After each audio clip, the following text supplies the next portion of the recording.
years of the civil rights movement is that the movement would not have happened without them. That's true.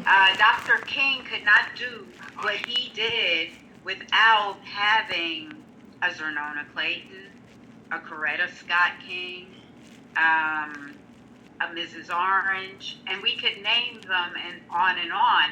But without them, they could not do what they needed to do.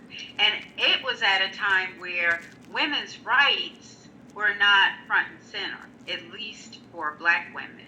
And we have the example, even going further back, take Shirley Chisholm and her journey to run for, as being the first Black woman to run for president, and how the circle that lifted her abandoned her. But she continued. And so these women have demonstrated strength beyond measure at a time when it was not easy and they were alone. Then what do you think your role as a leader in the community and the leaders that we will be celebrating on International Women's Day sends to those young women, those young girls in the careers they might consider, especially when it comes to government service and law enforcement?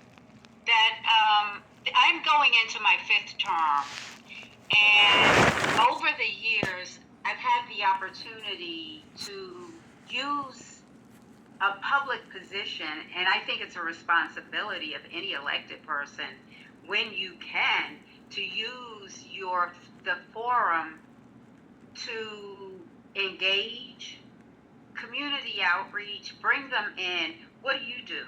What do you do? Oh, you're a regular person. I might want to do that. These are some of the skills that are necessary. How can I help you? There is a lot of give and take and sharing that my position allows me to do. And one I'm most excited about right now is our Enslaved Persons Project, the first 100 years in DeKalb. Tell us more about that. We've identified so far 500 enslaved persons through purchase, because enslaved persons were considered as property and were bought and sold, and so they're in our real estate records. Wow. And so there are many interesting and fascinating and heart-wrenching stories that we're putting together out of this project. But one is